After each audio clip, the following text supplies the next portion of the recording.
नमस्कार दोस्तों, मैं घनश्याम परमार स्वागत करता हूं आप सबका हम सबके इस चैनल में। हम सबके जीवन में कभी ना कभी ऐसा कोई वक्त आता है जब हमारे जीवन में चारों ओर से उलझनें और मुश्किलें टूट पड़ती है। हमें लगता है कि अब हमारे जीवन में कुछ भी नहीं बचा, हम बर्बाद हो गए।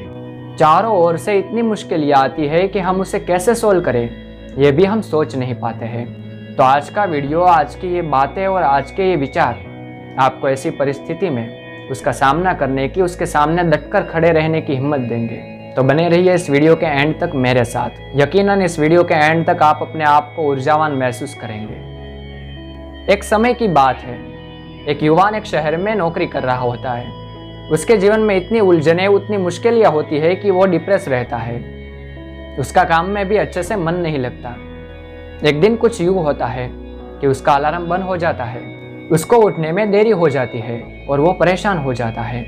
वो परेशान होते होते जल्दबाजी में तैयार हो जाता है। वो घर के बाहर आकर देखता है तो उसे पता चलता है कि उसकी गाड़ी बिगड़ गई है, गाड़ी शुरू नहीं हो रही थी। उसको काम पर जाने में बहुत सा लेट हो रहा था। वो जल्दी से अपने टेबल पर से उसका लैपटॉप वाला बैग लेकर निकल जाता है और ऑटो रिक्शा में बैठ जाता है। जल्दबाजी करने में वो अपना टिफिन घर पर भूल गया। उसकी भी परेशानियां एक और बढ़ी। वो टाइम से अपनी ऑफिस पहुंच तो गया और वहां पर जाकर उसने देखा तो उसे पता चला कि वहां पर की कैंटीन तो बंद है और वो आज पूरे दिन खुलने वाली नहीं है। तो वो और परेशान हुआ और उसको लगा कि आज कुछ खाने को नहीं मिलेगा। पर उसके साथ जो उसका फ्रेंड साथ में जॉब में बैठता था, उसके पास एक एक्स्ट्रा सैंडविच थी, तो उसने उसको एक सैंडविच खिला दी थी। उसको पूरा दिन एक सैंडविच के ऊपर गुजारना पड़ा। वो परेशान बैठा बैठा अपना काम कर रहा था और इतने में उसकी फ़ोन की घंटी बजती है। फ़ोन पर कोई इंसान उससे कहता है कि इससे भी अच्छी नौकरी मैं तुम्हें दिलवा सकता हूँ। इतनी बात होती है तो वो फ़ोन कट हो जाता है और वो देखता है तो उसे पता चलता है कि उसका फ़ोन तो स्विच ऑफ हो गया। उसको और परेशानी बढ़ जाती है कि आज का दिन कितना ख़राब है। मेरी लाइफ तो बर्बाद है ही, पर आज का दिन तो हद से पार खराब हो गया। जितना भी किया सब कुछ उल्टा ही पड़ रहा है। मेरी लाइफ में मुश्किलें बढ़ती ही जा रही है। जैसे आगे बढ़ता जाता हूँ मुश्किलें बढ़ती जाती है। क्या होने पर आया है मुझे कुछ पता ही नहीं चल रहा। वो जैसे तैसे अपना पूरा दिन काम निपटा कर घर की ओर जा रहा होता है और वो शाम को घर पर नहीं जाता, भगवान के मंदिर पर जाता है। मंदिर पर जाकर भगवान को वो सारी फरियाद करने लगता है। उसके साथ जो भी हुआ वो सब भगवान को बताता है। इतने में होता है कि मंदिर में से एक आवाज़ आती है और उसको उसकी सभी घटना के, उसके सभी प्रश्नों के जवाब मिलने लगते हैं। जवाब कुछ इस तरह से थे कि अगर तुम जल्दी उठ जाते तो तुम्हारी लाइफ में और मुश्किलें बढ़ने वाली थी। सुबह तुम काम करते करते फिसल जाते और वहां पर गिरने वाले थे, इसलिए वो टाइम चूक जाने के लिए मैंने तुमको लेट उठाया, तुम्हारा अलार्म बंद करवा दिया।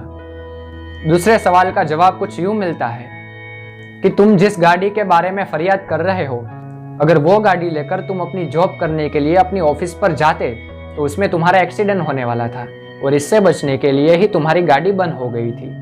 जिस कैंटीन के बारे में तुम बात कर रहे हो, फरियाद कर रहे हो, उस कैंटीन के खाने में किसी ने कुछ मिला दिया था और इससे तुम्हारी जान तक जा सकती थी। इसीलिए कुछ इश्यू क्रिएट करके मैंने वो कैंटीन बंद करवा दी। और जिस फोन के बारे में तुम बात कर रहे हो, वो सामने वाला व्यक्ति पैसे लूटने वाला एक फ्रॉड आदमी था। वो सबको ऐसे फोन करके नौकरी की लालच देता है और नौकरी पाने के लिए उससे कुछ पैसे लेता है और फिर वो उसके नंबर को ब्लॉक कर देता है। ऐसा कई लोगों के साथ उसने किया है। पर तुम्हारे पुराने अच्छे कर्मों के हिसाब से मैंने तुमको यह फल दिया था कि जब तुम उससे बात कर रहे थे तो तुम्हारी बैटरी डेड हो गई और तुम्हारे फ़ोन बंद हो जाने की वजह से तुम उसके फ्रॉड से बच गए।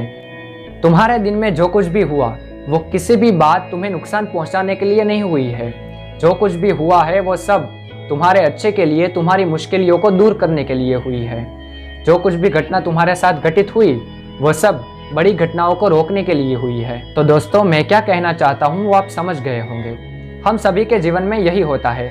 यह तो खैर एक स्टोरी थी, पर इसके ऊपर से हमें जो कुछ भी सीखने को मिलता है वो हमारी लाइफ के लिए बहुत इंपॉर्टेंट है। कि हमारे साथ जो कुछ भी होता है वो हमारे अच्छे के लिए होता है।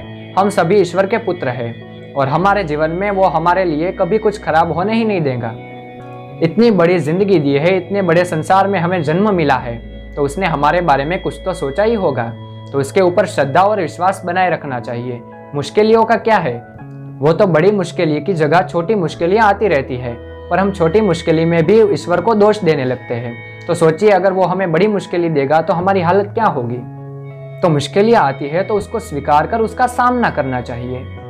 नवाज देवबंदी साहब के 2 शेर है कि सफर में मुश्किलें आए तो जरूरत और बढ़ती है, सफर में मुश्किलें आए तो जरूरत और बढ़ती है, कोई जब रास्ता रोके तो हिम्मत और बढ़ती है, और अगर बिकने पे आ जाओ तो घट जाते हैं दाम अक्सर, अगर बिकने पे आ जाओ तो घट जाते हैं दाम अक्सर, न बिकने का इरादा हो तो कीमत और बढ़ती है। मुश्किल के सामने ऐसे खड़े रहना है, उसको ऐसे समझ के स्वीकार के सामना करना है कि मुश्किल भी दूसरी बार आने से पहले 1000 बार सोचे। और जैसे मैंने कहानी में आपको बताया, वैसे ही हमारे कुछ अच्छे पुराने कर्म भी हमें अभी और आने वाले समय में साथ देते हैं। हमारा सच्चा साथी तो हमारे कर्म ही है। कर्म के बारे में तो मैंने पहले भी कई वीडियो में बताया है और आज तक मैं बात करता आया हूँ, और आज भी मैं आपको एक छोटी सी कहानी कहता हूँ।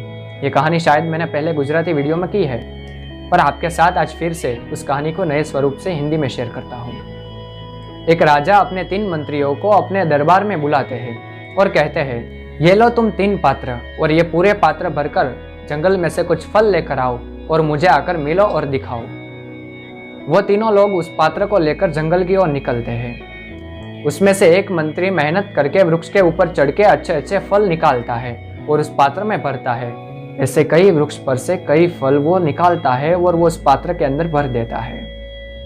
दूसरा मंत्री ऐसा सोचता है कि वहां पर क्या चढ़ना, इतनी मेहनत कौन करे भला राजा के लिए। तो वो वहां पर जो नीचे पड़े होते हैं फल वो उठा लेता है और उस पात्र में भर देता है। तीसरा मंत्री ऐसा सोचता है कि किसको पता चलेगा कि इसके अंदर क्या है, और किसको पता चलेगा कि तीनों मंत्री में से कौन सा ये किसका है।